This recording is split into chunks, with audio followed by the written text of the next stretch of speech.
Kita kembali bersama Mas Kodari dalam DBS To The Point. Mas Kodari, sebelum kita lanjutkan perbincangan kita, karena tadi kita bicara soal pemilih Islam dan seterusnya, kita ingin dengar dulu pernyataan atau cuplikan dari Ketua Tim Pemenang Ahok sementara ini, Nusron Wahid. Sebetulnya Anda Muslim, lalu kemudian menjadi Ketua Tim Pemenang Ahok. Mengapa Anda terima posisi ini sebetulnya? Karena Ahok double minoritas. Ahok double minoritas. Cina, Kristen. Cina dan Kristen itu double minoritas di Indonesia. Apa hubungannya dengan pilihan Anda tadi? Saya sedikit banyak dikenal sebagai tokoh Muslim. Betul.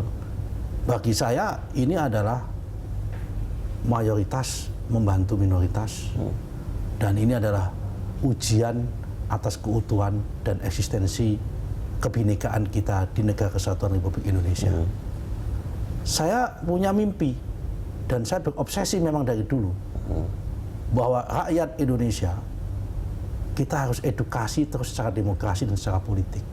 Memimpin, mencari pemimpin jangan dilihat dari latar belakang suku, agama maupun rasnya.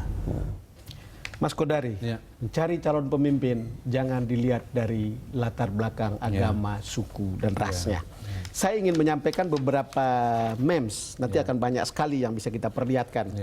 Bagaimana orang atau penduduk yang mengaku Islam lalu mengatakan saya Muslim, saya dukung Ahok. Jadi ini memesnya. Lalu kemudian sama juga dengan yang ini. Saya tidak tahu, nanti saya tunggu komentar Anda tentang kedua foto ini. Saya Muslim, saya dukung Ahok. Lalu kemudian saya Muslim, saya dukung Ahok. Ini rasa-rasanya pasti ada juga sebagian besar yang berpikir sama atau berkeyakinan sama. Walaupun foto-foto begini di medsos itu sering diproduksi besar-besaran untuk alasan politik. Saya ingin melihat cara-cara mereka memilih seperti ini. Yang pertama, ini kan salah satu segmen yang kita bahas ya, bahwa bahwa antara Islam dengan Ahok itu tidak harus antitesa begitu. Jadi orang Muslim bisa dukung Ahok. Sebaliknya saya mau mengatakan bukan mustahil, dan ya saya kenal yang sama-sama Kristen, sama-sama Tionghoa, nggak mendukung Ahok, bahkan keras sekali begitu. Dan dia pimpinan partai, cuman dia diam begitu. Nah, memang kelebihan dari era sosial media seperti sekarang ini, ruang-ruang dan channel-channel untuk mengekspresikan diri, termasuk ekspresi politik itu sangat terbuka lebar.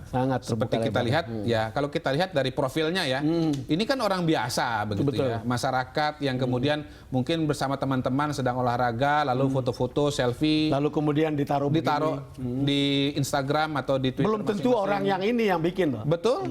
Tapi bisa juga untuk ditafsirkan bahwa itu dia dan teman-temannya. Kalau kita lihat dari latar belakangnya, backgroundnya kan kelihatannya ini yang moto sama sebetulnya begitu. Tapi kita juga tidak boleh naif dan menafikan kemungkinan bahwa misalnya ini diproduksi secara sengaja. Tapi manapun di antara kedua itu, ketika kita bicara politik, kita mencatat ekspresi-ekspresi politik yang ada, dan ekspresi itu nanti pada gilirannya akan menjadi opini, dan opini mana yang dominan itulah yang akan menjadi pemenang. Orang dalam akan mungkin orang akan menghubungkan opini itu dengan faktanya, bukan? Lalu kemudian itu mempengaruhi pilihan orang. Ini sama statusnya. Kalau nanti ada meme, misalnya wajahnya Tionghoa gitu ya, kemudian dia bikin tulisan saya Kristen, saya Tionghoa, tapi saya tolak Ahok.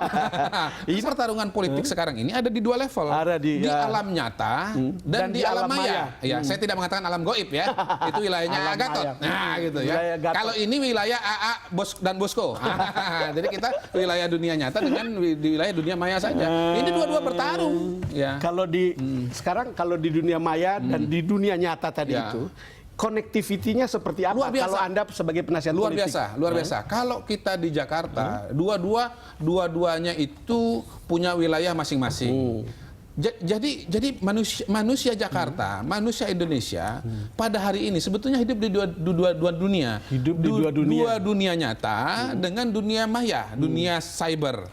Ya, kita ketika dialog seperti ini dunia nyata. Dunia nyata. Tapi 5 menit dari sekarang, kita ya, masuk ini saya lagi ke bawa dalam. ini sengaja. Ya, abang lagi begini-begini, saya ngomong pun abang tidak dengar.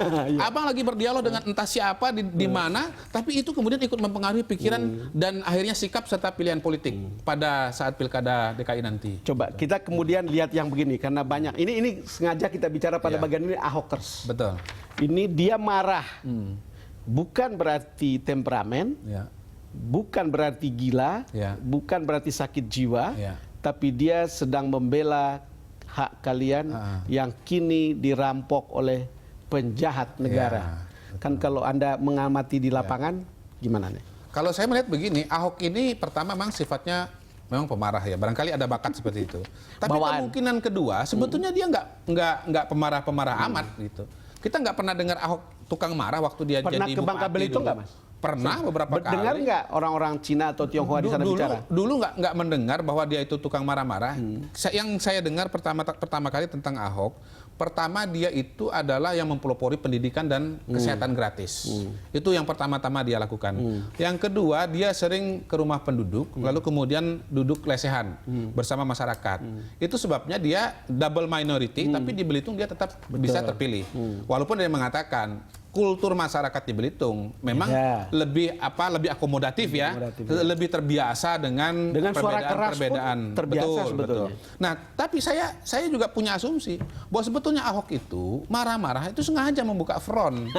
Dia sengaja membedakan dirinya dengan elit politik ya. Jadi ini sebagai pembeda. Betul. Jadi sengaja dikonfrontasi untuk mendapatkan reaksi yang keras dan ketika terjadi reaksi yang keras akan kelihatan warna masing-masing dan akan memudahkan bagi publik, bagi masyarakat Mas, untuk melihat. ini ada Indro ini, coba ini Ahok itu komedi, Ya. tapi serius. Ya. Coba bayangin, agak sarkas, tetapi cuma di mulut. Ya. Coba. Ya. Nah, ini ada dua pandangan. Elit itu terbelah. Ada yang mengatakan bahwa beliau ini mulutnya keras, hatinya baik, ya kan? Tapi ada juga elit yang mengatakan mulutnya keras, songongnya sampai ke langit-langit, sampai menyundul langit, dan sifatnya juga buruk begitu. Saya harus katakan Bang Don, pada hari ini mayoritas elit sebetulnya memang tidak suka dengan Ahok. Sebetulnya pembicara tentang seseorang tergantung kepentingan kita apa kan? Betul. Jadi kalau mayoritas elit sebetulnya tidak terlalu happy, tidak terlalu suka dengan Ahok. Tetapi kalau bicara masyarakat, sampai data-data terakhir mayoritas masih menyukai. Ya. Jadi fenomena Ahok di Jakarta ini agak mirip dengan Jokowi waktu di Pilpres. Mayoritas elit itu tidak mendukung. Betul. Orang ini siapa? Mau kemana? Mau jadi apa? Gitu kira-kira.